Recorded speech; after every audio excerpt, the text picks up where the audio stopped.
Okay. Thank you. So we'll convene the meeting. It's, I have 10:37. And I would like to have a motion to approve the minutes for our regular meeting on June 9. You received those about a week ago. Someone make a motion. I'll make a motion to approve the minutes of June 9th. Second, Thank you. And a second, please. Miriam. Second, Thank you. Any revisions, additions, deletions? If not, all in favor, say aye. aye. Aye, the minutes are approved. I need a motion to approve the minutes of the special meeting on July 18. And I'm going to ask someone who was in attendance to do that. There aren't many of us. Bennett, I'll make a motion to approve the minutes of July 18th. Thank you. Dave, can you give us a second? I was not there, I don't believe. Oh, I thought you were. Then I'll do the honors since I was. I'll second. And again, any corrections, additions, deletions? If not, Mark, are you in favor, as am I? Approved, yes? Yes. Yep. Okay, minutes approved. Why don't we move to inspections and complaints then? As the next order of business, in order to accommodate a personal emergency.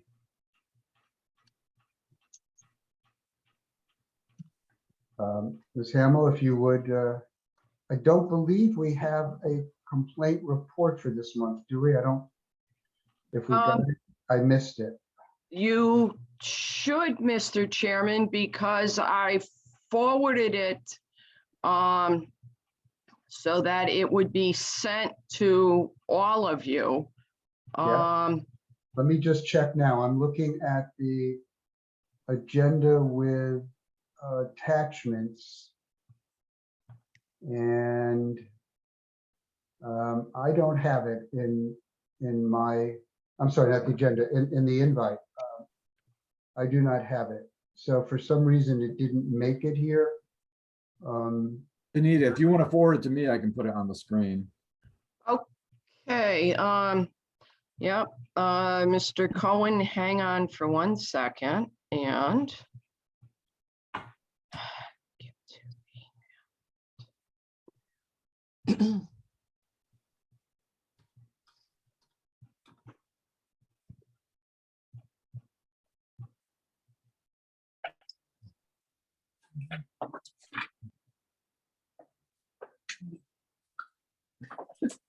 right, to the council members and to the chairman, I do apologize because I had sent that, forwarded that early on.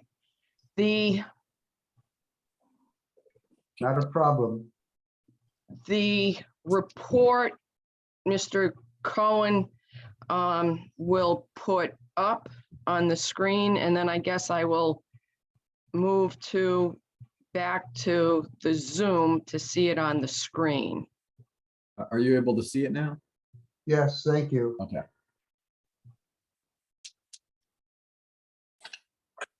Okay. For the time frame from June 1st of 2022 through August 31st of 2022, the Investigations Division received 3 new mobile home park complaints, which are listed there. And also during that time frame, one file was closed by the investigator because the woman making the complaint against Stonegate Manor was actually complaining about the building department in Wyndham and her not being able to get a permit to do an addition or stairs and handrail to change it out. So that was the one that investigator Lombardi closed, and the other three are open. We are out there doing inspections on the parks in the state. And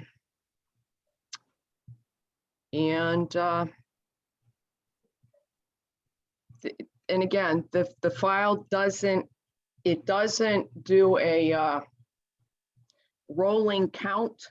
There are still other files and matters that are open and under investigation.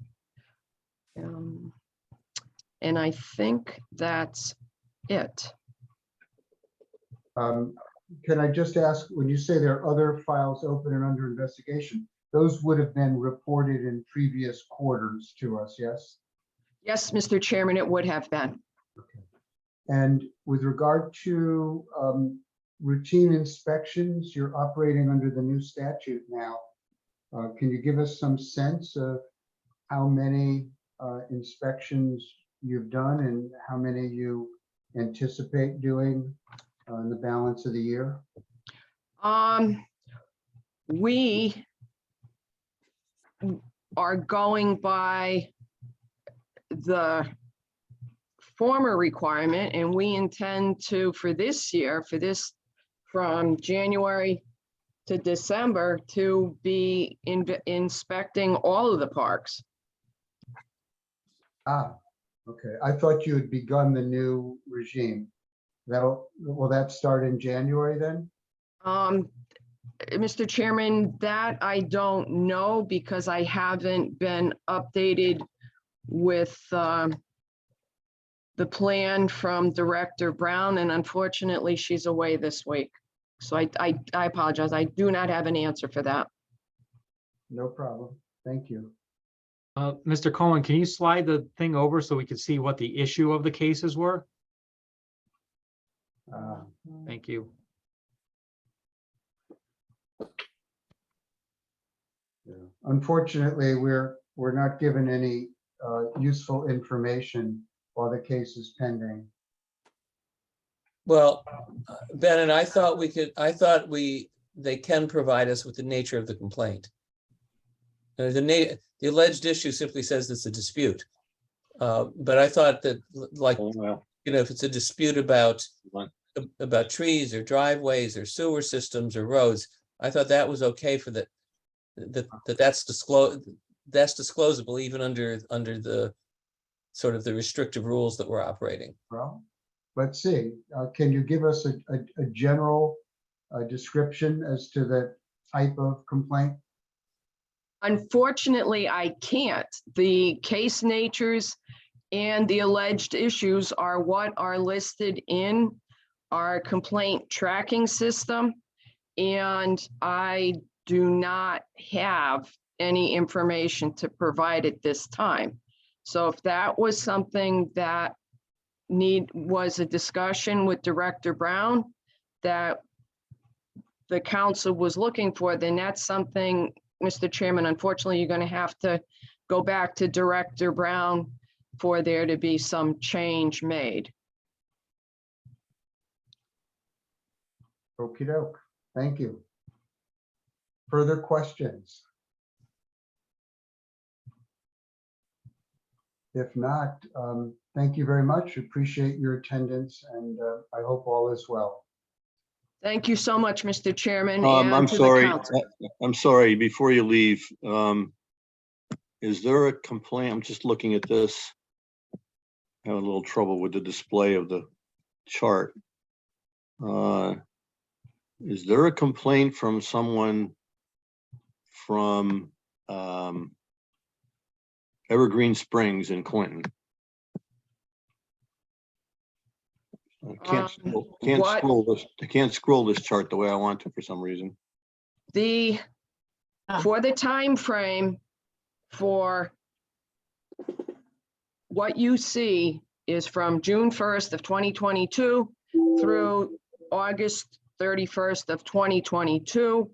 And these are the files that are currently appearing in our complaint database tracking system.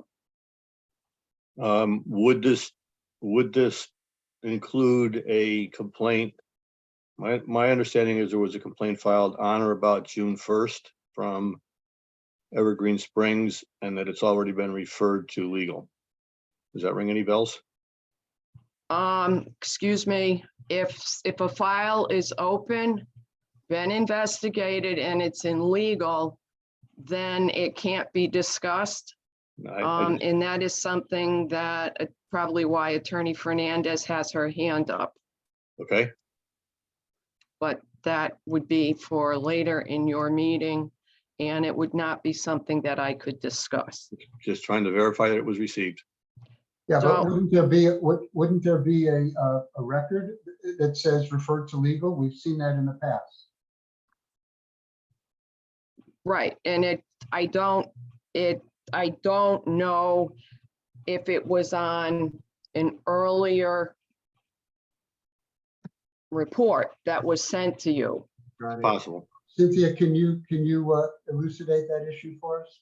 Sure, I just wanted to jump in for Janita. It is referred to legal. There is an open case with Evergreen. It is scheduled for a compliance meeting next week. And I guess, as we all know, I'm sorry, that's as far as I can go, but it is referred to legal already. It's not on the report, but it is with legal. Thank you, Cynthia. Bennett, I guess maybe this is something I think we should request from DCP. My understanding is that the 3 cases that you've listed here are not the only open cases. That they're only the cases that were opened after, I guess, June 1st. That's what Yeah. we were just told, yes. And the Right, system so does it would not seem to report me all that- open cases. Okay, it would seem to me when this report is prepared for the advisory council, that we need to see that we need the list of all the pending cases as well as the new cases. So for something that would say in the previous quarter, or possibly even in quarters before that, we would want to know the status of those cases. So Well, it seems to me that is the system capable of doing that? well, it doesn't matter because it could be done manually if necessary. But what it seems to me Excuse that what, I wasn't asking you. okay, I'm sorry. We can discuss it with our IT group and go from there. Thanks. If you would, please, it would certainly make life easier than people having to go back in and try to find prior quarters reports. If you could include those going forward, that'd be great. Could you let me know what the response is? Sure, Mr. Pudlin, Thank you. I appreciate it. you're welcome. Further questions? I'm sorry, could you just clarify exactly what you're looking for on the report? Yeah, we just want the monthly report to show not only newly opened, I'm sorry, quarterly report to show not only newly opened cases, but cases still open from prior quarters. So it'd be I believe cumulative. I believe this is showing, it may just not be showing cases that were opened after this report was run. Well, no, No. it's Miss- not. It's Yeah. only showing June 1st. Yep. Mr. Cohen, Yeah, we could do an email about it tomorrow. How's that? okay. Because I apologize. I truly have to leave. Please, thank you very much. Thank you. All right, I think we can stop sharing and Marcus, I believe you are going to give us an update on the initial finance and refinance program. Absolutely, yeah. So let me, if you don't mind, I'll share my screen. And this will stop, okay, yeah. And there, let's do that.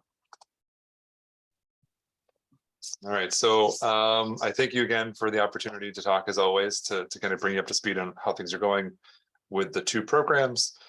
So I know the last time we asked for specifically to hear about the activity around the purchase and the refi programs, and also what we're doing in the marketing arena to kind of promote these programs, raise awareness, and also to kind of circle back to, I know at a previous meeting, we talked about My Home CT, which is a homeowner hardship program that we launched earlier this spring.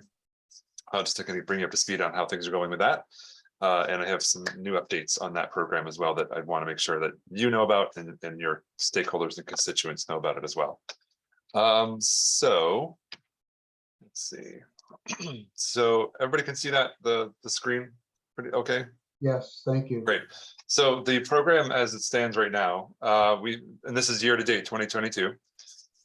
We've received 23 applications for the purchase program, and 5 of those have closed as loans. And I'll get into a little bit more detail behind that on the next slide. This is really just a high level. And on the refinance side, we've gotten 4 applications for the refi so far this year, and 2 of those have closed. And I will note that the other 2 that haven't closed are still in the process. They haven't been denied. It's just a matter of getting the paperwork together. So those applications that we expect that they will close at some point, but they're in the works. So a little bit more on those purchase applications, the purchase program loan applications that we've received so far this year. Of the 23, 9 have been accepted and are moving forward. So that we've closed 5 of those 9 so far. So 4 additional will be closing soon. And then 7 have been denied, and for various reasons, which you can see on the side. The common reasons for denial are typically insufficient income or a lack of a down payment. And 1 application was withdrawn. I think the person had second thoughts about moving forward with purchasing a mobile manufactured home. And the green is the 7 applications that are so far incomplete. They may have been started, and the applicant needs to submit additional paperwork. So they haven't been denied per se. So they're very much alive. And if we felt like the applicant wasn't going to provide the materials, we would just deny because of because of an incomplete application. But at this point, they're still open. We're still waiting for materials to come in from the applications at that time. And we're seeing so far the most common areas where people are buying or refinancing are in Southington, Groton, and Montville. Any questions on the first slides that I've showed so far? Yes, just can you tell us the approximate time from application to closure? Sure, it ranges. And again, it's dependent on how quickly the person submits all the materials that are needed. I would say that the loans that are still in process, I think they've generally been submitted in June or July range. So they're 2 or 3 months that somebody has submitted and they're still working on closing. So because the application, because this report goes back to the beginning of the year, it ranges. People may have submitted their initial application last year, right? And so they may have been approved in January, for example. So it's showing up in the report here as a 2022 activity. So I can get a little bit more information on that if you'd like to know, how long it's taking. Yeah, I'm just curious if somebody is really diligent, yeah, and needs to close within a month or 2, is that something you can handle? Yeah, I think we can. I'll get you more information on that for sure. But just in general, is Hold on, CHA able to process in that time frame if the Hold on, I'll applicant, see if I can get it for you. if the applicant is diligent in submitting all the paperwork? Yeah, so typically, I would say 2 to 3 months is normal, and I think that's for any type of mortgage, regardless of the housing type that it's for. So I think we're giving ourselves a couple of months, 2 to 3 months again, assuming that the applicant is moving diligently, like you say, That seems like it's a fair timeline, and we're seeing that. I think that for the most part, the applications that are closing typically only take 2 or 3 months to process. But If again- can I ask a question on that? This Sure. is Miriam. So this is what I'm hearing from my folks who are trying to purchase it. It really is exactly what Bennett is asking. It's about length of time. Mhm. So I'm trying to figure out what would take sort of 3 months. I mean, what piece of information would be required from somebody that would take that period of time to go through the process? I mean, you know, when we get loans from another priority funding or another agency, another company, they seem to go much quicker. And I think this is really what the #1 deterrent is. So I don't know what piece of information, what is the #1 stumbling block that drags things down that people can't seem to provide quickly? Because we do the application for approval into the community, which is a basic credit application. Mhm. All right, so we're getting, you know, so we require information as far as what their assets are, as far as their landlord references. We do credit checks, we do background checks. We get all their financial stuff from their employment or whatever their income is. And yet we actually only have 10 days to comply with that. We usually comply and be able to turn that around in a much shorter period of time than even that. So I'm trying to figure out how we can we need to get information within a very short period of time, and yet something can take 3 months to process. I guess that's my question. Yeah, no, it's a fair question. And I can get, I don't have a line of sight into the underwriting process per se. I know that you've asked for somebody from CHFA to attend these meetings that might have a little bit more awareness of what's going on the underwriting side. We just had somebody join the team who will be going forward, will be joining these meetings and presenting on that information. He wasn't available today, unfortunately, but he will be attending the meetings going forward. So I'll say, I've taken notes as to like getting a sense of like what is going on, what are the stumbling blocks, as you say. And if we can kind of answer those questions in the interim and provide you maybe a summary, I can get that to Bennett and then he can circulate it to the council if that would be acceptable to everybody. That'd be great, Marcus. Thank Okay. you very much. Sure. Appreciate that. Thank you. The timeframe isn't a deterrent, though. I agree with what Miriam's saying in terms of people being in the program, but we're really not seeing a great take rate.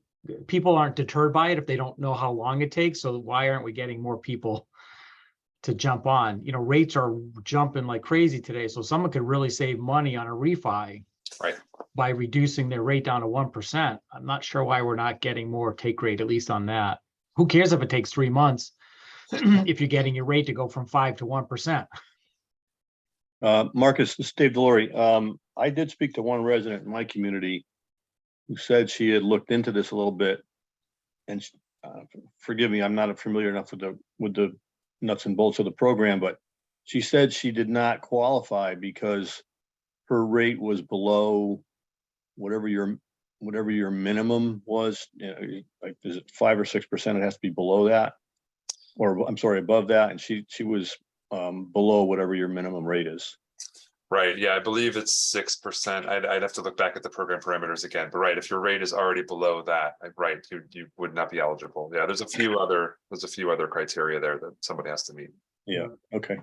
Marcus, if you could also ask your folks about that, because I remember when you first presented the program to us, you said that was one of the issues you would look at with experience and see if that was too high a threshold. And I mean, in response to Mark's question, if we can't think of other impediments, maybe that's the villain. Maybe that's what's blocking the uptake here, because I would have expected, you know, people be breaking down your door trying to refinance. And it's shocking to me that that's not happening.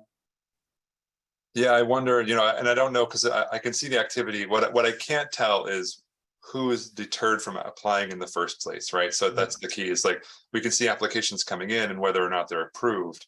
But I can't see somebody who read the parameters and said, and opted not to at least try to apply for whatever reason, whether it's they self-selected, they self-determined that they're not eligible or whatever. So those are kind of critical questions that we don't have Right. data for at this point. Mark, do you I have, would- Marcus, do you have analytics on people that visit the site? We do, and I'd say that, I mean, we certainly get more traffic to the purchase website, significantly more traffic to the purchase website. It's not as much to the refi, which makes me think people just aren't aware of it. Okay, that's good yeah. to know. Yeah, and we've heard some feedback initially about the barriers to the refi program, whether it's, there's the 80% LTV, so that is a challenge, realizing that, some homes may depreciate too fast or have depreciated too fast, so that they just don't have it's too much of a gap to cover in order to do the refi. So I think there are some significant barriers that from a programmatic standpoint, we could take a look at to see if we can make it as a more attractive product for folks. Marcus, if there is an opportunity, as Bennett said, to adjust that minimum rate, I know this woman would be significantly impacted and would help her a lot. So I don't know if that's an issue with other people. It's just that it's just one person, kind of anecdotal, but I know it would help her.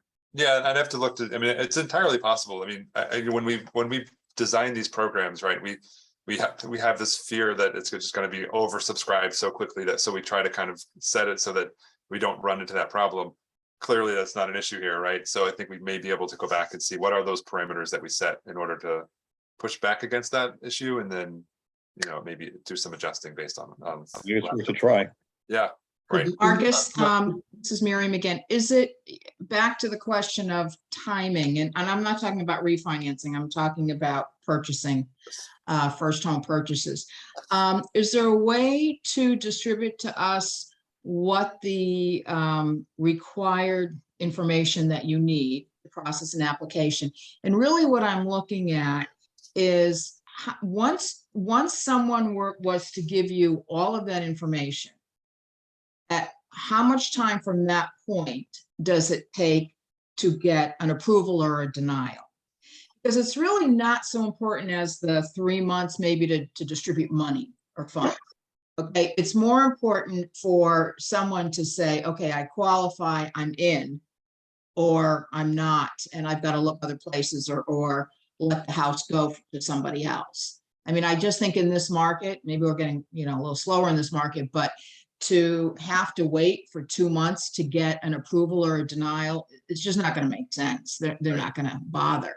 And so if that could be, simplified, and I'm not saying you don't need the info, because obviously you do, but if you could say, look, you get these 10 things to us, and we'll turn it around within 5 days and at least give you a yay or nay. What might be helpful, and this is something that we haven't talked about in this environment, is feedback on the application itself. I mean, I know that there are some stuff, and there are some components of the application that hands down are required, right? But if there is something that you might see from your perspective that your customers and potential customers and residents and buyers, they might see as like impediments to applying, whether it's the application is too technical, or if just had like the first page was just checklist of items, that they could print off and use it as a worksheet, just things like that would make it that much easier for folks to actually get into the application itself. Can I make happy a to get any suggestion, feedback on that. Marcus? I'd like to make it a suggestion, and I don't know if the industry folks are willing to help out here, but if you haven't done it, what about trying to put together, I mean, I think input from our industry members would be very helpful, but what about trying to put together a focus group of residents and go through the process with them and see if they can help identify what they perceive as barriers. Yeah, I love that, Bennett. Honestly, that's a great idea. Yeah, so I think that's something I'd want my underwriting team to be involved with for sure, because they're going to be able to take that insight and really plug it in right away. I mean, the marketing stuff we can certainly I could take on, but if there are programmatic changes we should be making based on that. And I didn't mean to exclude Dave. Dave also can help solicit residents for a focus group from the resident side. I'd be happy to. I think that could be useful. The other thing I was hoping the industry could help you with is to put these numbers in context. Do we have any information about the number of homes being sold over the last quarter, say, or 6 months? You know, I do have that information. We get that from the Warren Group, which is kind of this warehouse of real estate transaction data that they get across the state. So I could do better. That's a great point. We could kind of get a sense of like what's our market share of this program, like how many people are buying homes versus using, not with our product programs, and those who are using our programs, just to get a sense of like how much penetration we're getting here. It's a good point. That'd be great. That'd be great if you could include that. Marcus, this is back to the purchase, or still on purchase. One of the reasons for denial, you said, was no down payment. Is there any link up between this program and any whatever state down payment assistance programs there are, like a DOH or anywhere else? Yeah, so that's a great point, Rafi. That's another kind of suggestion we've heard from folks over the last year since we've kind of re-engaged with this group, is the fact that we're not able to use the down payment assistance program with the mobile home purchase program. So why aren't you able to use it? What's that? Why not? I don't know. That's a question for, I'd have to bring it back to my single family team and my CFO, who, like, is there something to that? Is there a reason why? Is there something kind of fundamental about the program that we're not allowed to, or we're, because it's not like we're kind of beholden to other stakeholders, not just CHFA. So if they have that requirement, we may have to pass that along to the consumer. So I have to kind of socialize that a little bit myself to figure out what's going on there. I think it's a great idea, honestly, personally, and I do see it as a a fundamental barrier for some folks. Yeah, it'd be, if you could check that out, that'd be helpful. Because if DOH is an obstacle, I mean, that's quite opposite the role that they're supposed to be playing. Yeah, and I wouldn't say it's DOH. I mean, I think that the down payment assistance programs typically come through CHFA because we are more closely aligned with the first time home buyer programs. But yeah, I think that's something we should be looking into. Marcus, I'm going to ask you to move on a little bit because absolutely, yeah, sure. Yeah, so I think we covered a lot of like the stuff that I just kind of revisiting our marketing campaign strategy. We're kind of in that the second and third bubble if you started kind of going around clockwise. And again, I know there's a lot of park owners here on the call and residents as well. I know, Nancy, we've periodically been providing some snippets or opportunities to kind of get the word out about the program. So we're still very much open to that. If you have spaces that people frequent where you'd like to have brochures or flyers posted, just let me know and we'll definitely get those materials out to you. We can print off and ship out brochures, flyers, whatever you might need as a way to promote both the purchase and the refinance programs. Okay. Hey, Nancy, have we invited them to the year-end thing? Not yet. I was going to talk about that tomorrow at our board meeting, but. Okay. Yeah, let me know, Nancy. I think we did something with you last year. May not have attended, but I think we did. It was right. That was the Lobster Festival. This is the annual meeting. Right. We would probably want a speaker, Marcus. It's November 15th. If you That's want right. Yeah. Okay. calendar. Yeah, 15th. Okay. I'll hold the date and then I'll wait to hear from you. Okay, that'd be great. Great. So the last bit that I wanted to talk about was just updates to the My Home CT program. Just as a refresher, this is federal funding that came down through the state of Connecticut, and CHFA is administering the program on behalf of the Department of Housing, and it's really meant to help those homeowners who have experienced a COVID-related financial hardship and have fallen behind on their housing-related payments. So that's a mortgage, That's, you know, if they're in danger of becoming falling into default or being delinquent on their mortgage payments, but it also includes other non-mortgage related costs, including real estate taxes, condo and home ownership association fees, water and sewer liens, and then ground and lot lease payments. So that I think a lot of those, there's, you know, certainly mobile manufactured homeowners are eligible for this program for any one of those reasons. And it is self-attested, you know, so if you certify that you have a financial hardship related to COVID, that's more or less the only proof that we need, that is your self-attestation.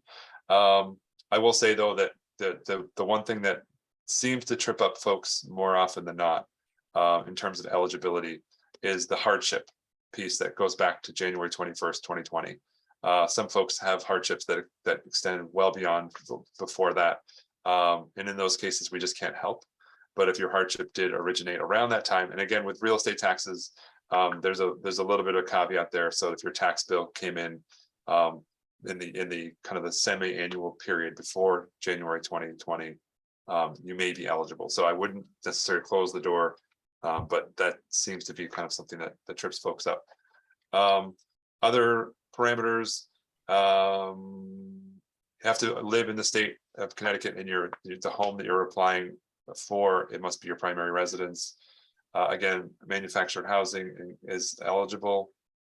And then there's a bit about your household income must be equal to or less than 150% of the area median, adjusted for household size. And we do have resource centers across the state. So I know some folks are a little skittish about doing things online.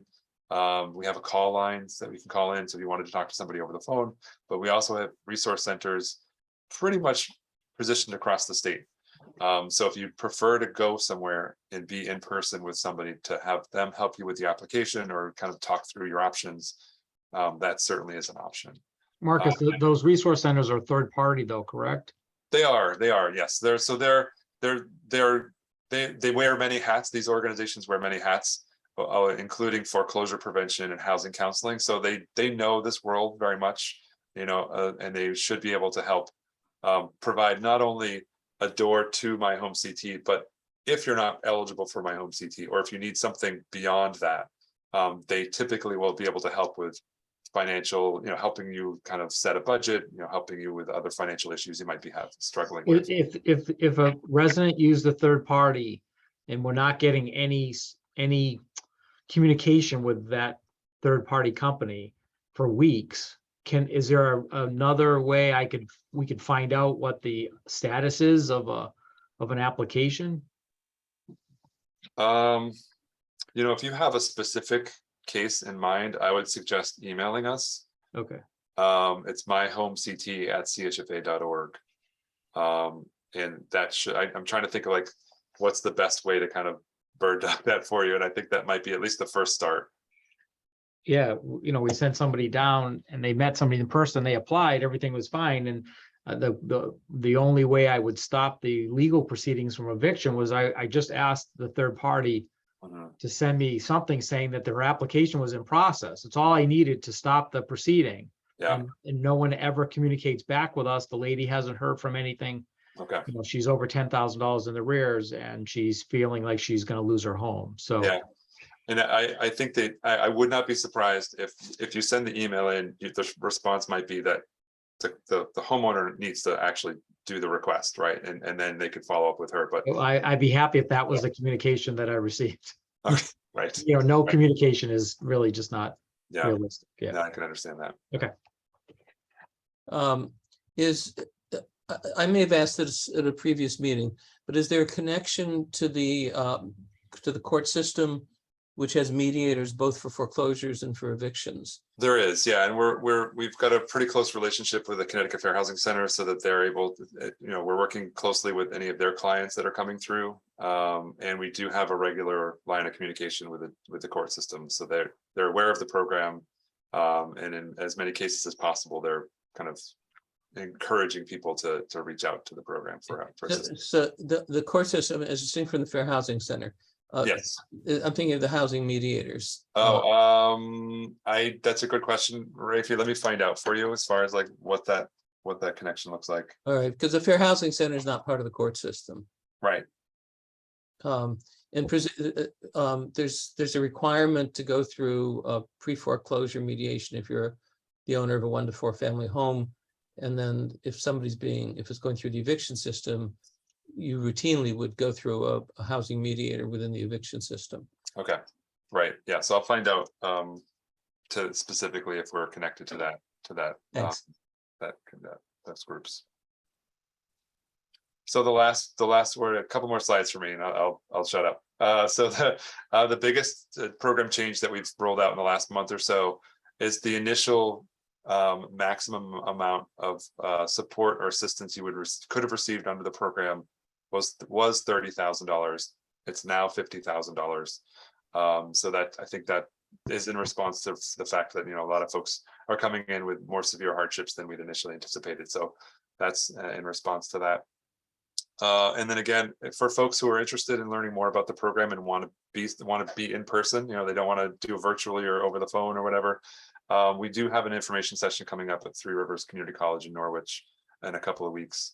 I can get the information. There's an RFP. You can just go if you want to show up, but I can get more information to this council so you can circulate it among your stakeholders. So if you yourself want to go, or if you might have residents that might be interested in attending it, that can be lined up. Marcus, is there a sunset date for this program, or is it when the money runs out? Sure, no, so we have to use the funding by September 2025. I don't think it'll, I don't anticipate needing that much time to exhaust the resources. But at this time, the program's open, taking applications. And we're just starting now to actually process payments and getting them out, in the last week or so. So we expect if any of your residents are kind of feeling like they're in limbo right now, like they've been told the application's in process or whatever, I do believe that the resources should start kind of coming out in the next couple of weeks, depending on when they applied. I think it's first in, first out at this point. And just a quick high level on those applications. We've received about 24 applications from park residents since the program launched in May. 19 are kind of in that queue. 4 are in the process, so their eligibility is being determined and payment may be going out. And one person just was deemed ineligible for whatever reason. And to give a sense, again, what does that mean in the grand scheme of things? So according to the census, about 0.8% of all housing stock in Connecticut is considered mobile homes. And the percentage of applications that we've received from iHome CT for mobile manufactured housing is just slightly above that, just south of 1%. So I think we're kind of in the ballpark as far as proportionately, we're about right. I think if we were much lower on the percentage, if we were lower than what the census identifies as the housing stock, I'd be a little bit more concerned. That being said, I realize that mobile home park owners may be more likely to be experiencing hardships based on income, but we don't know that necessarily at this point. So I think we're just kind of saying we're looking good. We're kind of in line right now with what the overall housing stock looks like. And again, just if you're interested in more information, it's chfa.org/myhomeCT, or you can call that phone number. The phone number is listed on the website. So if you get to the website, you can find the phone number. You can find a list of the resource centers and their contact information. It's on a map. So if you want to if you know where you are and you want to find the resource center closest to you, you can find it on the map and look up the information there as far as how to contact them. And that's all I got for you. Wow, that's wonderful. Thank you so much for that update. Any last questions for Marcus? Marcus, I'm assuming you do not have any information on the park purchase program. I don't. Yeah, I saw the email exchange a couple days ago, and I know Colette wasn't able to join today. I don't have it. I'm not involved in that conversation, so I don't really know where it's at. Yeah, for those of you who weren't able to follow that, Colette sent us the final version of the park purchase program that will be posted to the CHFA website shortly. And she was unfortunately not able to join us today. She did indicate that this is final and that while we're welcome to submit feedback, it won't make a difference for at least a year. I was surprised because I was expecting to see some specific redrafts that had been agreed to many months ago. And we never did get to look at those. So I will be working with the Finance Committee to review the final draft against the last set of comments, and we'll notify the council of that, and that we'll share that analysis with the council as soon as we have it. So with that, Marcus, thank you so much. Wonderful to hear from you, and we'll hope that you or one of your colleagues will be back at our next meeting. Absolutely, yeah. I'm hoping somebody from the underwriting team could be here too to answer your more technical questions about the application process. And I have a list of follow-up action items here to keep me busy until then. Thanks so much. And anything you want me to circulate, just feel free to send it along, and I'll make sure it gets out to everyone. Okay. Will do. Thanks, everybody. Thanks. Thanks, Marcus. If Bennett, if I could just make a quick suggestion, and we could talk about this at our meeting tomorrow, Nancy, but perhaps including something in our newsletter about My Home CT. I think that would only benefit community owners, that make them aware or more aware that the program's out there. And this is an alternative to, going straight to eviction, that there's We've been doing that, Mark. Oh, we have been? Yeah, Yep. Marcus, you're not reading your newsletter. Yeah, Oh, you just man. ratted yourself out good. I just, Marcus has been supplying us with a Yep. date quarterly. all right, my bad. That's Fire okay. that man. We will discuss that tomorrow, Mark. and make- Yeah. Yes, Mark. Points off. Yeah. All right. Cynthia, we've held you up a long time. My apologies. What do you got for us? Really, I have nothing more to add. The one case that I commented on earlier, the Evergreen case, is the open case I have currently, and Berkeley Place is still an open case that I may be able to resolve soon. But in addition, I have nothing further in addition to that. Wow. Well, that's Very brief. good news, I guess, right? Right. Hopefully. Any questions for Cynthia? All right, well, thank you for bearing with us and hanging in there. You are welcome to stay as we move into our main discussion now. But if you have other pressing matters, we understand. I will. I'll jump off. Thank you so much. Thank you. Bennett, I'm I sorry, don't know hold if this on. is and how this fits the timing. I noted that someone from the Clinton Fair Rent Commission is here as a guest. I wondered if you might want to check as to whether there's anything that person was looking to bring to us. Yeah, I will. Before we jump in, and I'd like to hear from, and I apologize, I don't remember the name of the person from Clinton, but I will ask her to come back on and let us know if there's anything specific that she wanted to bring to our attention or to ask us about.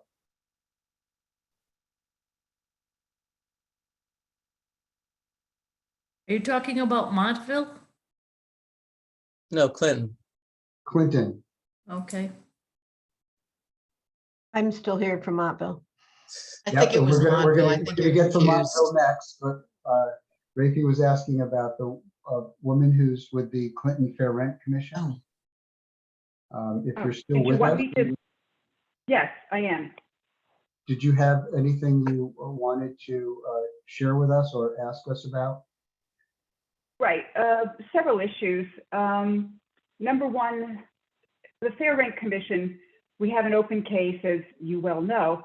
We have the same case that's now been opened, and that was just by chance that I learned that I guess there's more than one person filed with the Department of Consumer Protection a complaint.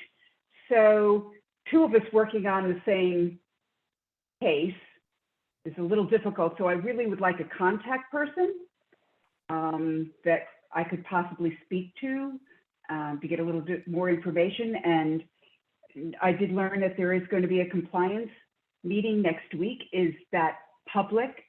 Is it private? Is the people or persons that complained allowed to attend? Is the park owner representative allowed to attend? Right. Well, And I yeah, had I questions think- about inspections. So for inspections, Pamela Brown is the person you should speak to. And as you may have heard, she's on vacation this week.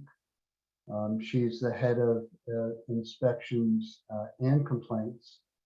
And because the matter is going to a compliance meeting, that falls within the jurisdiction of Cynthia Fernandez, whom you just heard from. She's in the legal division. The compliance meeting is not open to the public. It's just for the complainant and the respondent, is my understanding, but you should contact her directly. While I understand that there may be some overlap here, your commission has a different authority and responsibility from that of the department. So in the department meeting, we don't know what the issue is, of course, but the department meeting would usually revolve around issues of conditions and whether the park owner is required to remedy some violation of the statute. And while your commission can certainly take should be taking that into consideration in setting the rent, the department has no authority over setting amount of rent increases. You know, it has limited, let's put it that way. If there's a claim of unequal rent increase, for example, or discriminatory rent increase, retaliatory rent increase, that sort of thing, they might have jurisdiction. But the odds of a direct conflict are pretty small. Again, Cynthia would be the person you want to talk to. And Jay, would it be possible for you to put contact info in the chat for both Pamela Brown and Cynthia Fernandez? Sure, I can do that. Great. So then you can get that information out of the chat. You'll be able to copy and paste it if you wish, or write it down otherwise. If I may, this is Dave Delory. I'm sorry, the lady who's here from the Clinton Fair Rent Commission, I missed your name. Can we get your name Hi, again? Dave, it's Melanie. It's Melanie, Melanie. Okay. Yanus, Yanus. Okay. So I know we can't talk about this. There's privacy issues, but I have been in contact with one or two people down there, and you have more than one fair rent complaint. Is that correct? Just one fair rent complaint, but it's written in such a manner, it's quite interesting when it gets to the last part of the questionnaire. You know, he basically is wanting to represent the rest of the park, and a lot of it has to do with maintenance and getting a reduction in the rent, of course. So it's just interesting. So there is such an overlap. Even though we don't want it to be, there is an overlap because we really don't oversee maintenance of a park with our our zoning regulations. That just isn't something we do. We have very specific regulations, and it isn't the maintenance. All right, but some residents. Yeah, but some residents have also, at least some residents have filed DCP complaints as well. So I think that we just have to, I don't know if they were on the report earlier, but we have to let that process play out. Yeah, if I could just say, Melanie, as a former chair of the Hamden Fair Rent Commission many years ago, while you don't have direct jurisdiction over conditions, you certainly are supposed to be considering the condition of the park and determining what's a fair rent under the circumstances. And we, I know, often issued, rent decreases until such time as the conditions were remedied. So there are ways in which the conditions can be taken into consideration. Again, you may want to be in touch with Cynthia to see where the department's going with this. But And I think the other issue mainly is getting to know when the last inspection was done of the park and the results of those inspections. Are those public for us to view? yeah, I believe the inspections are, but again, if the case is now with legal, you're gonna have to go through her. If it's Yes. for cases not yet with legal, you have to go through Pamela. So it's a little, Okay, Melanie, yes. this is Art Yes. Mazzo. I live in Hi, town. Art. How you doing? I'm good. Do you remember me? I'm very aware of that complaint that came in, because Yes. I worked with the gentleman that put it in on that complaint. And Yes. that was because he's tried to remedy this with the park several times, and they basically have ignored the complaint that he put in. So finally he says, I have to put something in writing. I have to get a list of residents that are can I willing to call sign it, can off. I call it timeout here? Sure.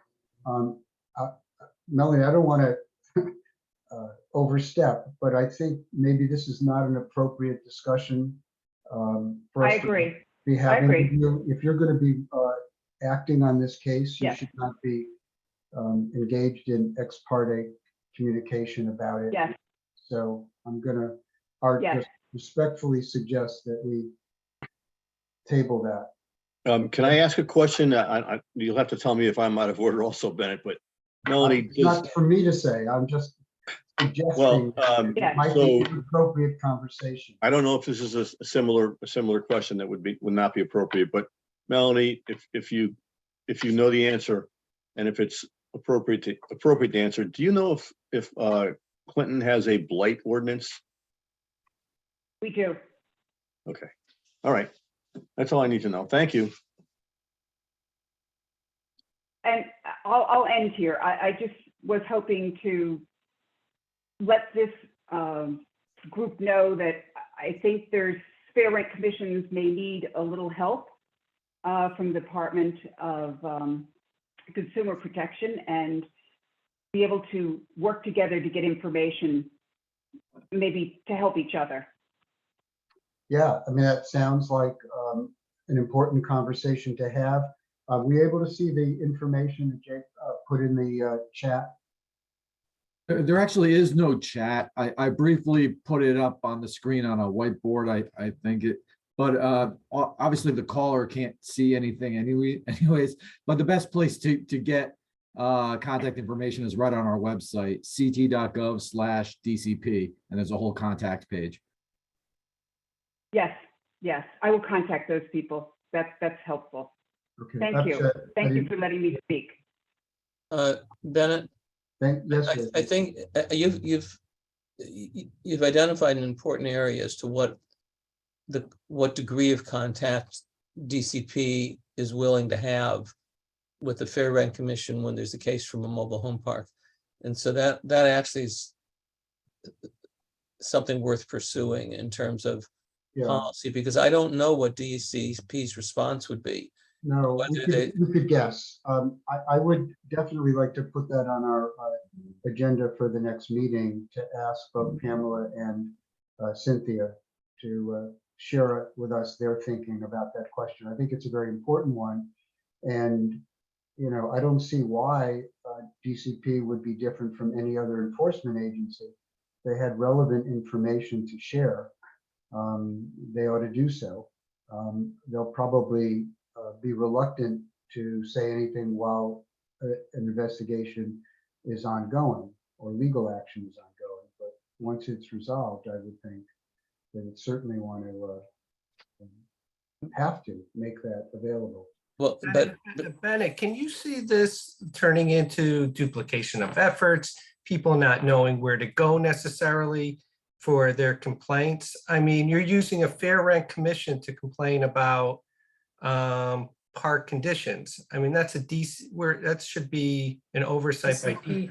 It's, we yeah, should but going to fair rent, and then we're talking about reducing rents, and I just have a problem with that as a community but owner, you that we're could look at the- conflating the two.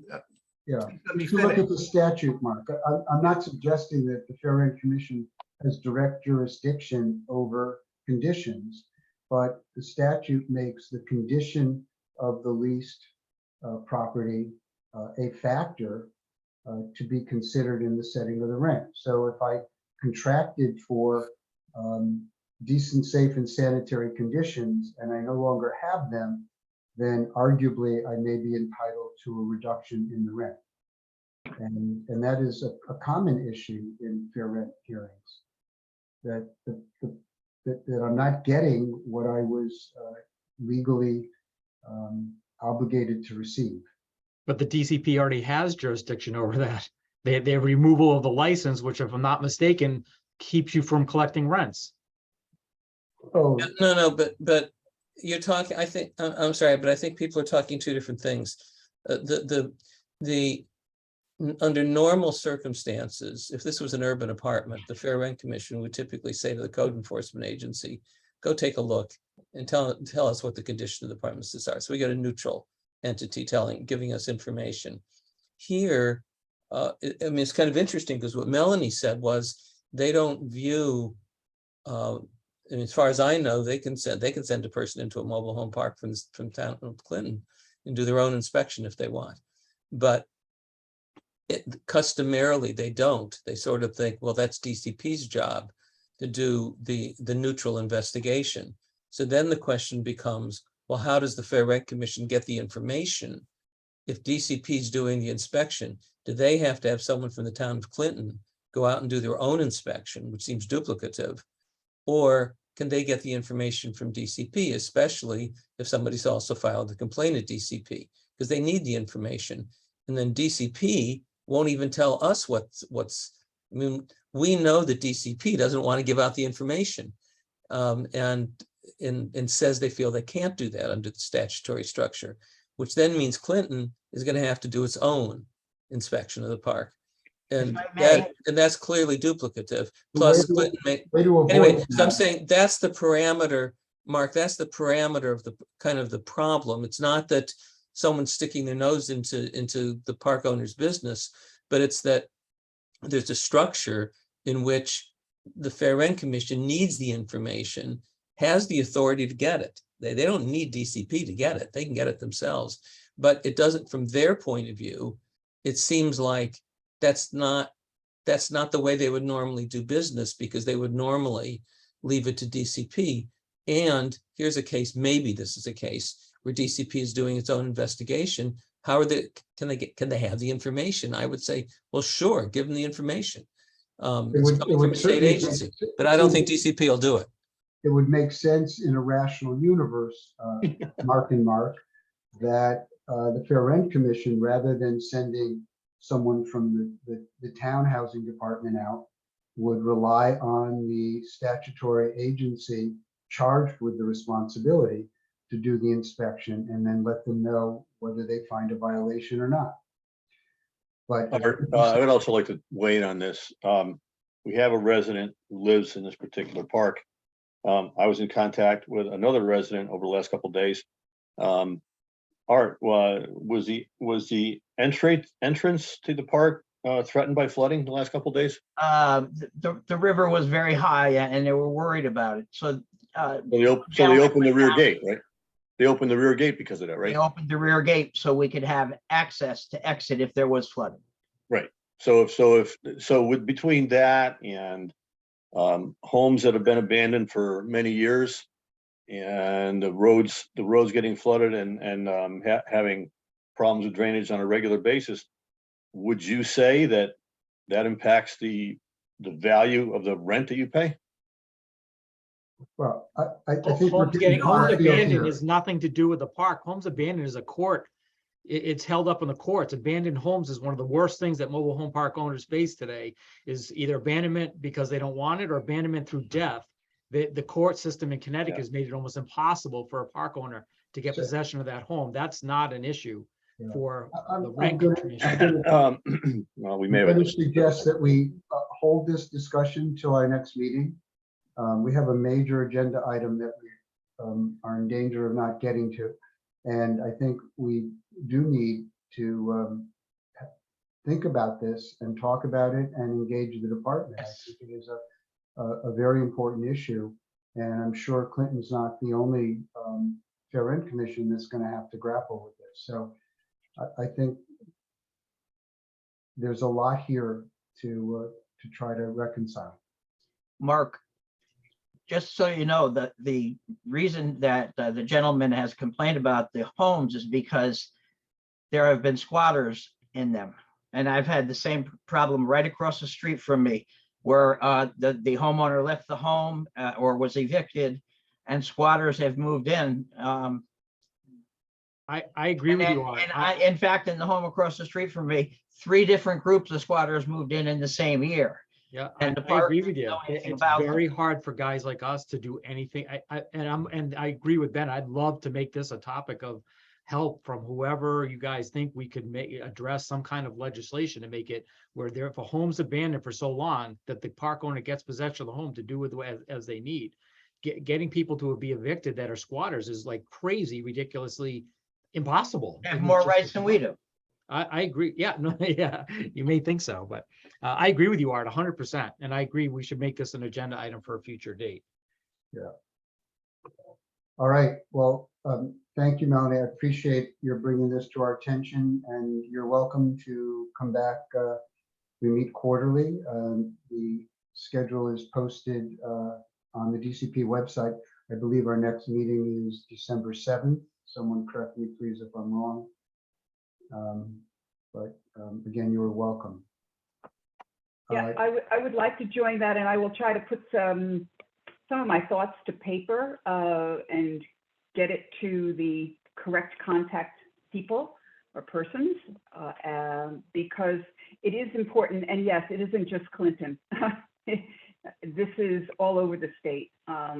Anybody who's the Fair Rent Commission, and now there's going to be more commissions. I think there's just going to be more questions. So thank you again. Yeah, and feel free to send a copy to me, and I'll make sure that it gets out to the council members as well. Perfect. Thank you. Thank you. Liz, didn't mean to abandon you here. Hi there. No, I'm still here. And again, I'm really just observing. But I'd be happy to answer any questions you might have about Montville.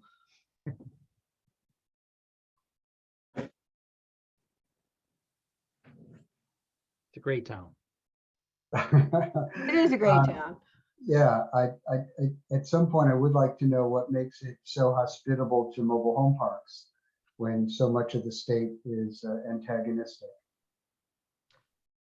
You know, we're all about all different kinds of housing here. We have a regulation specifically for manufactured home parks. Jensen's had quite a few communities here. You know, what they used to call the trailer parks, but you know, we call them mobile manufactured home parks. They came in and they built out some rather large developments. One, which is Millwood, which is of course now Sun Communities owns all of those, and they're building manufactured homes right now on a new site. But you know, we don't have a problem with them. And actually my assistant planner is getting together some information for me. We went out and we went out and we did an inventory of all the mobile homes in the town of Montville. And then we numbered them on a special GIS so we knew where they were. And we have, you know, again, we welcome diverse housing here in Montville. So, you know, we haven't had one problem ever with them. They're actually lovely. Not always affordable. We have one, Hillcrest, that's, not an affordable development, and I don't mean by affordable by the statute affordable, but are pretty high priced, but they're very nice as well. Yeah. But you Well, don't mean by lot rent, but you mean by the price of the home itself. Yeah, they're not inexpensive. Right. Some of them, and some of them are very reasonable. And I know that they do have lot fees on top of, the purchase of their home. Well, we may, I hope you'll be able to stay with us for the next 40 minutes or so as we get into our main discussion, because we may want to hire you to be part of our marketing campaign. Because your attitude is refreshing, but not at all common in our state. You may have seen, other folks may have seen also the New York Times article a couple of days ago about all the Connecticut towns fighting like crazy to keep out affordable housing. I did in fact read that this morning. Yeah. Mostly Fairfield County and Woodbridge, but hardly limited to those. So, Liz, you're the planning director in Montville? Yes, I'm the planning director, but I worked here before under Marcia Blond. She was the planning director and I was a zoning official and the wetlands official. So I've been to almost every one of these lots to do inspections and whatnot. And I was part of the application process for the Millwood, which is the latest mobile manufactured home park across the street from Hillcrest. Those are both age restricted as well. And I know that there are some, I don't know how many, but I believe many of the mobile home parks in Montville are age restricted, but I have had inquiries regarding new mobile manufactured home parks that will not be age restricted. Yeah, even the idea, even the fact that there are new mobile home parks being put up is unusual. So that's, I think everyone would agree that that's a good thing. My main experience with mobile home parks in Montville is stuff that's happened at a place called Oak Ridge Gardens. Are you familiar with that place? No, actually, I wrote that down on, it was the first thing I wrote down in my notes, Oak Ridge Gardens, question mark. I'm not familiar with that. I may be by street name, but not by the mobile manufactured home park name. Where's it located? It's an unusual name of the road. It escapes me right now. I can get that to you. I'm just curious if you could look into this, because I'm curious about whether I think you guys are part of a multi-town health district. Yes, so Uncas Health District, we're regional. We have a regional health district, and we are part of Uncas Health District. There are some residents over there that have, I don't know how to, they have complaints about their septic systems. They have septic systems that are shared generally with more than one home, and I think sometimes as many as 2 and 3. Yeah. They have ongoing concerns about the septic systems, and in one case, the safety of the cover over one of the septic systems. Out of one of the cleanouts. Yeah, one of the cleanouts. Yes, exactly. So I can get you the name of the address of the place, and if need be, put you in contact with a couple of residents that I've dealt with over the years who have concerns about septic systems, road maintenance, and especially trees. So I can probably find you on the Town of Montville website, I assume, right? You can, yes. Okay. Go under the planning department, and my email address is lburdick@montville-ct.org, but all of my contact information is there as well. Also, if you go into the planning department, our zoning regulations are posted online, and there you'll see various manufactured home park regulations, and then we have definitions in within the regulations regarding same. But you know, at some point, I'm going to be doing a housekeeping of our zoning regulations. So, you know, certainly, if any of you had any thoughts on what we have in our regulations now, I can, you know, consider them. Well, that's great. And maybe we can get a model ordinance from Montville that we can put out the state. Well, maybe, you know, again, as I said, it's in my zoning regulations. I'd have to pull out every single thing. They are throughout the document, as most zoning regulations. You know, you do a control search and you look that way. I would look that way first. But yeah, I could pull out all the various different regulations that we have regarding mobile home parks. And That'd be certainly I'll look into this Oak Ridge Estates complaint. Our Uncas Health District is usually very responsive to residents here in Montville, so I will put an inquiry in there as well. Okay, I'll send you, I'll find the address and send you some basic information Sure. regarding and maybe a contact or two of people over there that have been frustrated with management for a number of years and are still concerned with some of the issues I mentioned. Yeah, that would be great. Dave, Mark Berkowitz, can I just make one suggestion, though, that you don't burden the municipality with concerns that really should be of DCP? Mark, I think I would let them determine that. Municipality concern, I certainly understand. But if it's one that should be going to DCP under their jurisdiction, as the advocate for residents, tenants, I think you need to, you know, point them in the right direction, and the municipality isn't always the right direction. Well, I get conflicting advice on this, but my attitude would be, I don't know. It's very possible that they have been I believe they've been in contact with the Uncasville Health District. I think I've heard that. Well, I'm not talking about the septic issues, but you bring up issues with trees and other things like that. It just feels like there's a lot of things being thrown against the wall, but just make sure that when you talk to the municipalities, it's a municipal issue. It's not an issue that's under DCP jurisdiction. Okay, point taken. All right. Yeah, and I'll just be quick. I agree. There are some things that aren't our jurisdiction, and perhaps Uncas Health District isn't either. However, you know, certainly I have a good relationship with the Uncas Health District and speak to them regarding any delays. Okay, so I'm going to exercise chair's prerogative here and move us into our discussion. Liz, please feel free to stay with us. Melanie, you as well.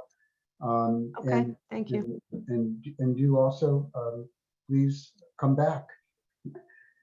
We're going to make you the poster child. So what I'd like to do now is, if I can share my screen.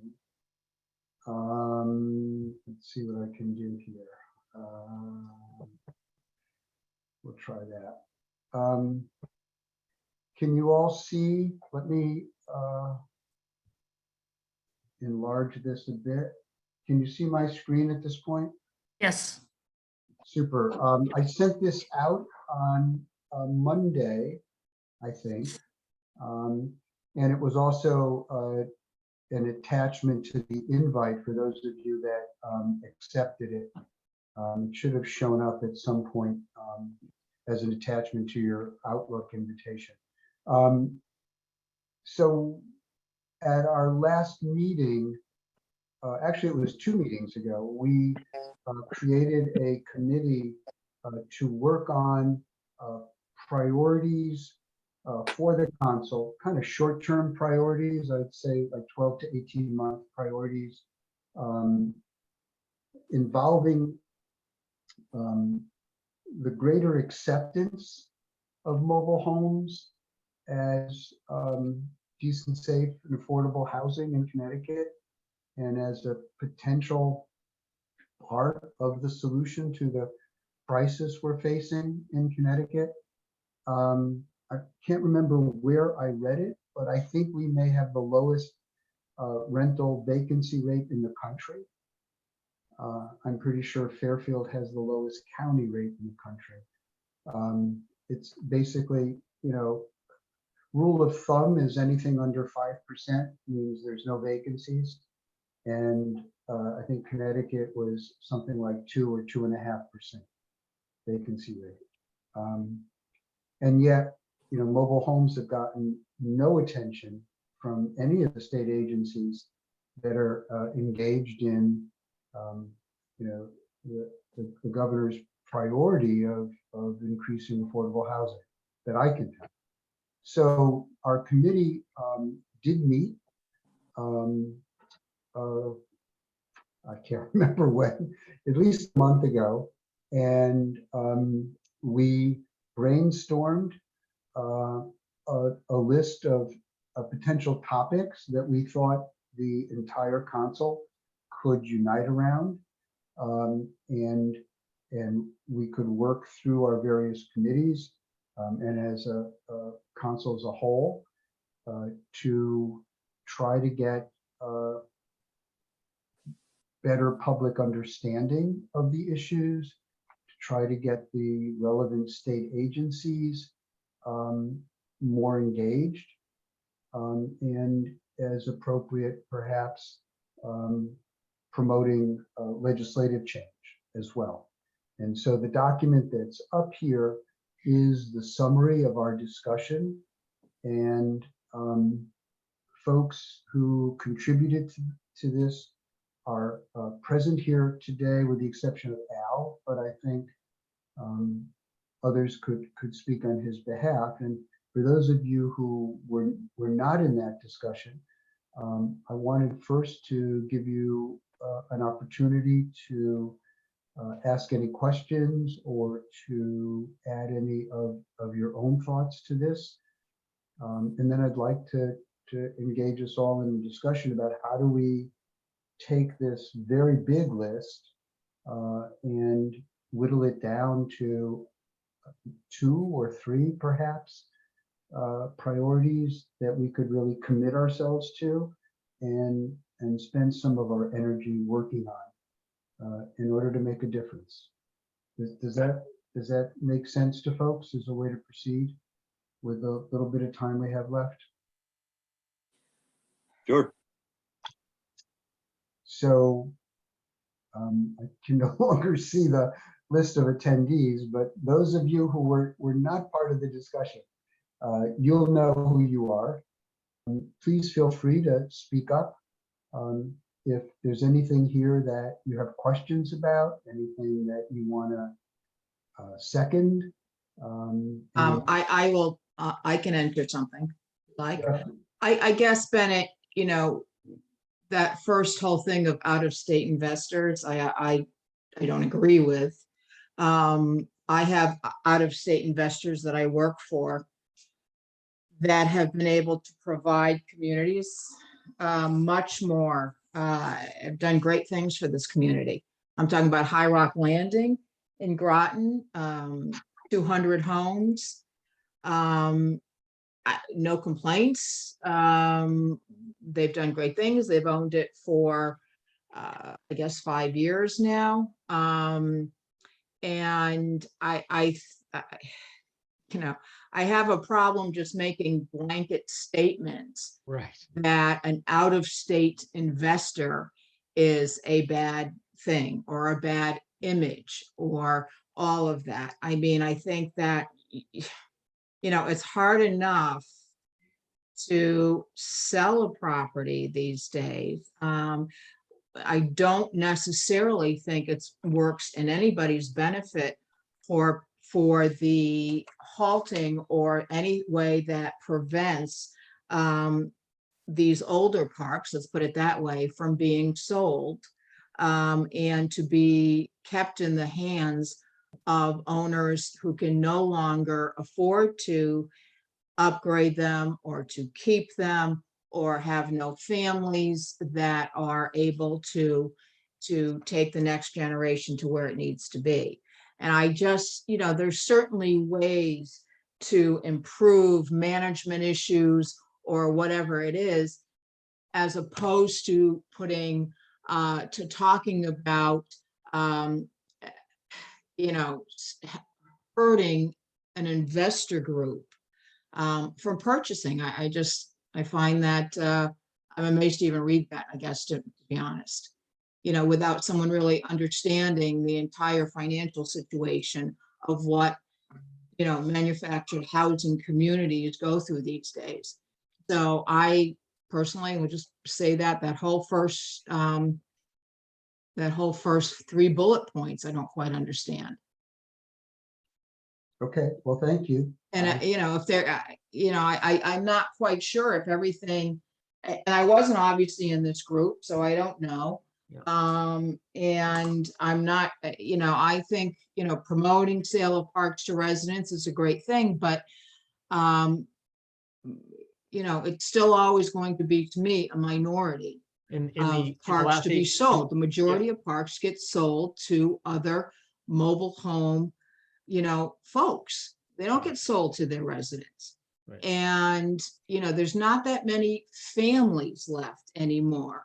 You know, a lot of these parks, remember where they were started. Majority of parks were built after World War II, a great need, and the government realizing that for returning GIs, and they were built. They came from family down to another family or to kids in their own family. Now we're on what, 4th generation. And a lot of these families are no longer interested or able to continue. They got to sell. Right, can I address this? Yeah. So I believe that the statement that out-of-state investors are giving the industry a bad image need to convey what the situation for the majority of Connecticut parks and came from a park owner. I was very interested in your comment about, you know, that maybe I apologize if I'm going to paraphrase. I thought I heard you say that, you know, sale to park residents should be considered. And that's, of course, the motivation for the park purchase program that we talked about earlier. I am unaware, again, I haven't been as involved as a lot of you have. I'm unaware of a situation that would not be characterized as unusual where park residents have purchased their homes. The two that I know of are purchased their parks, I'm sorry. The two that I'm aware of are Al's Park in Milford and the one in Colchester that was taken over, you know, after the original developer kind of went belly up. I know, Miriam, that you manage a park in Danbury that's apparently owner owned. I don't know what that one is. I don't know the background, but I have viewed the park purchase program as a good thing, but I view it as a solution in search of a problem, because the problem is that, for example, just right in where I live, we didn't have an option to even consider buying our parks. And there is a further, another bullet point further on down. I think it's the last one actually, right? Promotion of sale of parks to residents. Consider expanding the statutory right of first refusal and providing tax abatement for park owners who sell their parks to residents. I think both of those things are really good ideas. And I'm wondering what management thinks about it. No, I disagree. I disagree wholeheartedly that anybody that lives in a park should have first right of refusal. If you want to have the option to buy it, sure. But in what reality should the government be able to tell me who I should sell my park to? Well, what would you consider? How would you describe an option? Well, when the park goes up for sale, if it's listed for sale, you have the right to get an association together and present an offer, just like everybody else that goes out and has a lot of the big parks sell with brokers. You'll have the right to put it up, but under the same terms as anybody else would buy it. The problem with first right of refusal, as I know it, is that it gives residents an expanded length of time to find financing, to make the purchase. It's not apples to apples. If you want to put together an offer, feel free, but why should the government tell me that who I should offer my park to for sale? It's my family business. I should have the right to sell it to anybody I want to. Can I, Well, here's a okay. perfect situation, Mark, where when my father-in-law passed away in New Hampshire, he wanted his kids to have the right to own a particular mobile home park, but because of the state statutes, one of my sister-in-laws was precluded from buying that mobile home park. And this, obviously a lot of these are family businesses, and I agree with Mark 150%. Mary, I'm concerned regarding that it was a park owner who made that comment. It was me. And I made that comment. It wasn't meant to be an inclusive comment regarding out-of-state buyers. It was meant to be a comment regarding, I'm concerned about REITs coming in and buying some of the larger mobile home parks and increasing rents in the 500s plus, like Stonegate Manor, which are going to start dictating. Those are the things that start dictating these fair rent commissions. That's my concern. With that being said, I think this conversation needs to be more of a positive conversation. We're talking about promoting the industry. And I think one of the things we need to do is get the tenants on board. All I hear, whether it's reading periodicals or whatnot, is all the issues with mobile home parks. Then why do 10,000 people live in mobile homes in Connecticut? Dave, I would love to hear from you and your constituents, or see you call up one of the papers and talk about all the good things of living in a mobile home park. Clearly you live in a mobile home park and you enjoy it, and there are a lot of good characteristics. These are the things we need to be talking about to promote the industry. We can't just do it as mobile home park owners. We need the help of residents, because clearly it is, all these good things we're talking about, whether it's affordable housing, whether it's the construction of mobile homes, whether it allows you to still have a yard after a certain age rather than live in an apartment. These are the things I need to hear, or I'd like to hear, if it's actually true, and I believe it is, from tenants. It gets a little bit tiring, and if I sound a little frustrated, it's because I am just hearing the negativity about our industry. All right, can I respond? The conversation needs to be a positive discussion about what we can do to promote the industry. We're continuing to complain about the industry here. Let's talk about how we can promote the industry. Yeah, Dave, if I could say something, so I actually agree significantly with Mark on this, that there are different roles. I mean, what I've heard is that in regard to the first category on this list is a catch-all. It's basically, I believe it's a list that includes anything anybody suggested. But I think our purpose today is a little bit different, which is to identify things that we all agree on. And so rather than debating whether we do or don't agree on a piece of this, I think Mark is right that we should look that we need to look as an advisory council. We need to be looking at the things that where there's most agreement. And so, for example, promoting the industry, promoting a role as affordable housing, getting zoning and encouraging zoning to be in place so that it's possible to develop new parks. It just seems to me I'm not disagreeing. I don't want, right for today, I don't want to get in the middle of an argument about whether it's good or bad to have out-of-state investors. But it seems to me that the council can play a significant role in promotion, and that ought to be one of our priorities as to how to make that happen. And I think it's legitimate to say that park residents are part of that. And so I just don't want to lose that aspect of this, because I think one of the reasons we can function as a council, there's a lot of stuff we agree on. There's some stuff we may disagree on, and it may be that the council can't do those things in areas of substantial disagreement. It may be that sometimes we can find middle ground.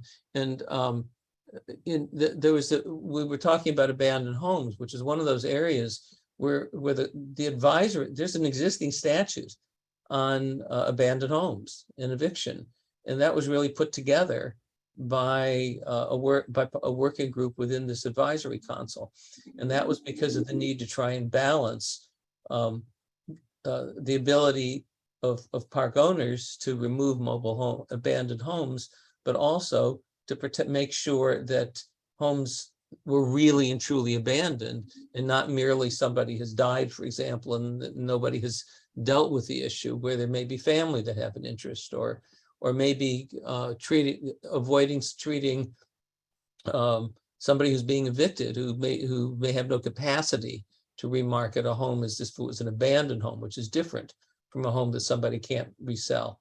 In any event, there's a lot of times that we've been able to get together, sometimes on obvious issues of agreement, sometimes on things that looked at first glance like there was no room for agreement.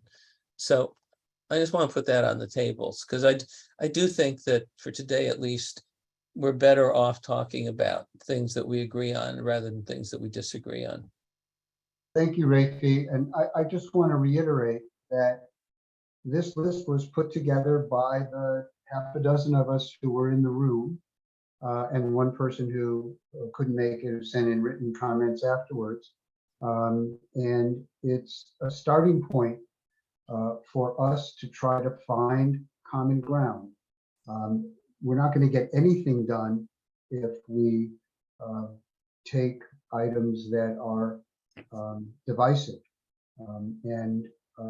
We need to get back to how we've been most successful in the past, and that is by finding something that unites us. And there is, as Rafi said, plenty here, right, to do that. And what I would hope, though, is that folks who haven't been part of the process will feel free to speak up. I agree with Rafi, we shouldn't have a debate about it, but I'm eager to hear everyone's view about this. And what I'm going to propose, because we're going to be out of time shortly and we're missing some folks, is that I will circulate. I'm making a few minor changes as we go along. I'll circulate this to the entire council, along with instructions for some sort of ranked choice voting, where, I'll set out the objective, which is to find, say, 3 concrete actions that we can work on as a council, united, and ask people to rank them by priority 1, 2, 3. And I'll compile that and recirculate it, and if need be, we'll do another round, right? Sort of like Alaska just went through with its ranked choice voting until we get it down to a manageable number. So with that, anyone else who wasn't part of the group want to speak, please. Well, I do have one thing to say. In light of all these comments, I've been a park resident for 50 years in the same park. So it's not like I don't like living here. I have a great park, I think. It's just that the company isn't taking care of its property.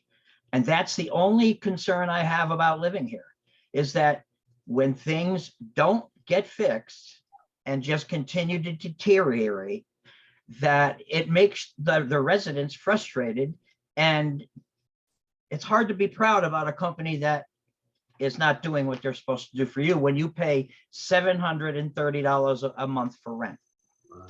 Art, what is it that, this is Mark, what is it that you love about the community living there for 50 years? Let's just talk about, in a perfect world, if you had a good management company, and I'm sure you have had.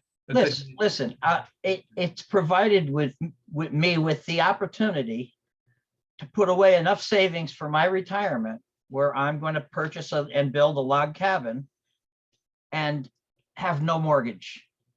So, I chose this lifestyle because it was less expensive. Well, I could have gone out and got 30-year mortgage and struggled to pay it and all of that, but this is the way I decided to live my life. I don't have anybody helping me. No parents gave me money. No, I didn't get sent to college by anybody. I went out on my own. So, I'm just a regular working guy, and I don't mind living in a park when I can take pride in what I've done and how my yard looks and how my house is and so on and so forth. I treat myself and my property with great care, more care than the park management does, because frankly, I've put thousands of dollars worth of dirt and fill into this property and thousands of dollars in money. But the bottom line is, I feel good living here because I've created a great spot for my family to grow up. I've raised my family here, and now I'll be able to sell it and move on and have less worries, in my retired life. Thank you. That explains it. I mean, many people that live here also feel the same way, but they don't necessarily have the option to voice their opinion. And this gets me back to the Fair Rent Commission. The reason people go there is because they don't know you guys, they don't know me, but they know the people down at the town hall. And they know that they can go and talk to them and they'll get some kind of help from them. So that's basically why that commission got built. All right, I'm done. Okay. Hey, Bennett.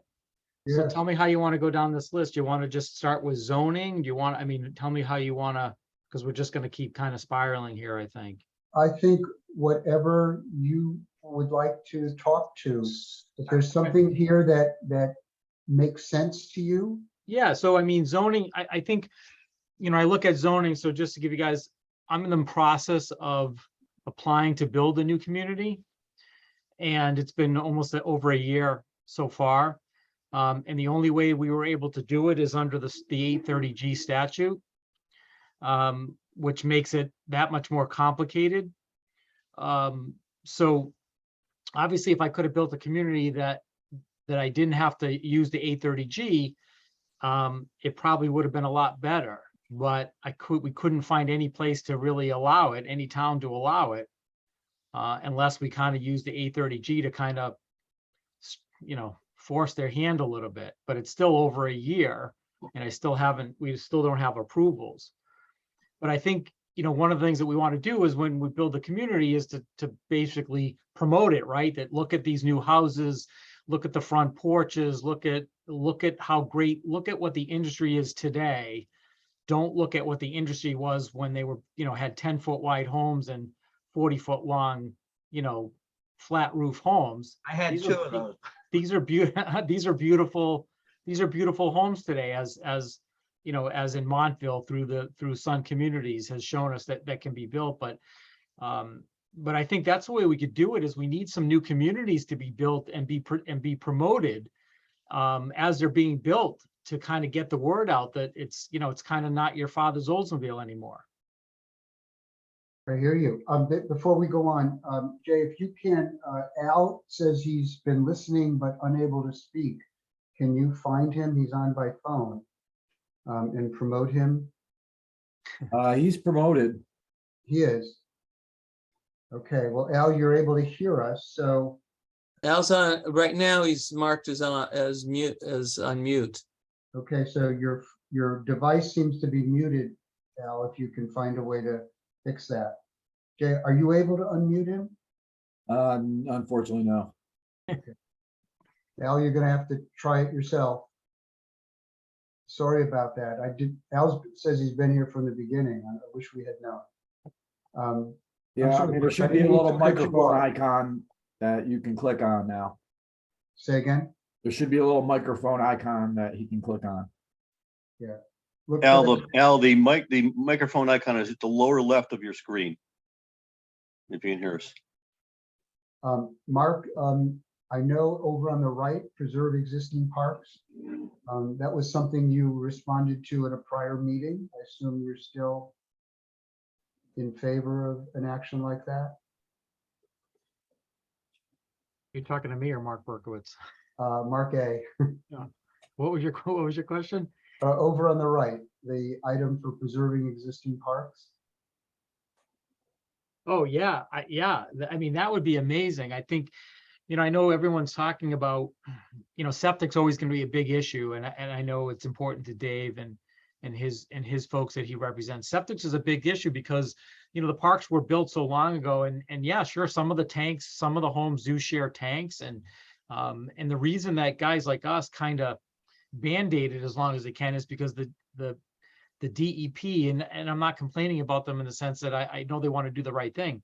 It's $1 million. I have a park that's got 121 separate tanks, and it's going to be over $1 million to replace those tanks and you have to enter a special program when you get over certain amounts of flow.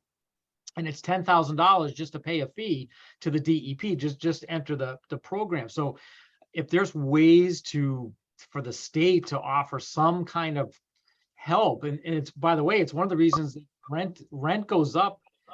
Rent goes up as a direct relation to maintenance. And I know, Art's got a great point. What are they getting for the money? And I agree with you, Art, for that kind of lot rent, certain maintenance things should be done, but I obviously don't know the situation. But today, when we raise rent, it's solely to stay even with where we are with maintenance and inflation in this case. And, most of us, I think, raised our rents at the 5%, 5% or less, when the state rent went up 12%, right? So rents went up 12% in the state of Connecticut in the last 18 months, but most mobile home parks were between 3 and 5%. But when you have this big, huge thing because you bought a park that was built in the 50s, 60s, and 70s, and now you're going to have to replace large swaths of infrastructure, help getting something from the park, whether it be in taxes or whatever, would be a huge help. I don't know how we do that, Bennett, but boy, that would be a huge thing to go after parks and say, hey, here's a program. If you do this in your park, this is what can be done to help you, even if it's a no interest loan, Mark, for 20 years. Mark, this park is in the same situation with septic systems. We have individual tanks and a very high water table. So it's already been put into, back in the 70s, it was mandated that the town do something about it. But they can't come up with a solution that is suitable other than the expense of bringing in city water so we don't have to use the wells, right?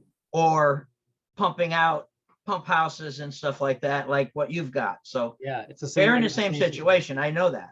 Yeah. So the good news here is that this item is part of the national agenda, right? I heard this at that webinar from I Am Home. And this is, other states are looking at this, and it's residents are supporting this as well as park owners. So we may be able to learn from what other states are doing to try to make this. This is a big one. Yeah, can I just say, I'm 100% behind this suggestion of state financing and tax abatement. However, I want with the caveat that, for example, if you read through the CHAFA program for park purchase, there's very strict, when they're setting up to finance a park purchase, there's very strict restrictions on what their capital budget. I think they said it needs to be 1.15% of, I'm not sure of that, but they have a very strict guideline for a capital reserve fund. And my concern about this is, and I'm a commercial real estate appraiser by trade.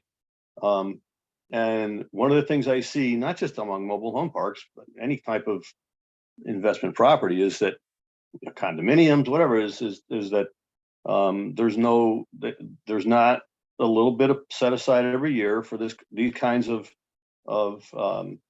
recurring life expectancy items that are going to happen. So in addition to, I don't know how this would ever be implemented, but I think that needs to be part of the piece, that some of these parks that just have let stuff go for decades can be somehow encouraged, if they get state financing and a tax abatement, that it doesn't recur in the next generation. Yeah, I agree, Dave. As a matter of fact, most of the loans that we have, especially the non-recourse loans, absolutely require a reserve for replacement. Without, as a matter of fact, they take it out automatically. We don't even get to, it's not even a choice. I pay to them every month the reserve for replacement money, and they control those funds. Well, okay, Mark, then how is it that some of these places, well, they may not have that, so I also have loans, Dave, that don't have that. So those are, so if you get a Fannie Mae loan, or if you get a non-recourse loan, or you do it through a broker or whatever, they're going to have that reserve for replacement. But if you do it with like a local bank, I've been doing business for 20 years. They don't, they require me to carry the reserves, but I control the reserve amount and I control when it's used. But so I don't disagree with what you're saying. If the state is offering something, you got to give something in return. I think that's a great suggestion. Well, I think we're on the same page then. I don't want to see it happen. And of course, in an Al's situation, it would be great if they could get a sewer line running up there, but that's not always going to happen. I just don't want to see those kind of programs get the park owner a low interest loan, and then the reserve is not there. But it sounds like that's going to would be dealt with. Yeah. So guys, I'm afraid we're out of time. So here's what unless people have a better idea, I will send this out to everybody. I will ask you to identify your top 3 in order. You can combine things because there's a lot of overlap in these bullets under each of these topics. So if things, sort of naturally seem to nest together, people should feel free to do that. And if you want to make up something brand new that's not here, you can put that in as your priority. And that should give us a basis for winnowing this down for where we have the broadest consensus within the council. And then we can focus our discussion in September around those items and see if we can really hone them into something we can formally adopt.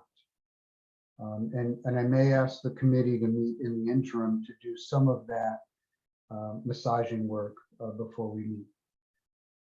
Did people have any reaction, feedback on that approach? That's a good idea. Great approach. It is a good idea. Yep, I agreed. All right, well, I'm afraid we are at our end. Thank you all for your participation, and I hope you will respond, all of you, once I send the email out. I'm going to try to do that fairly quickly, so it gives us time to do some work in the interim before we meet again. Right?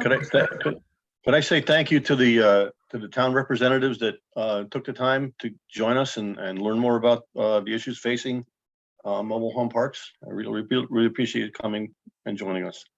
Thank you. Thank you for having me. Thanks, Liz. Anytime. Thanks, Melanie. Thank you.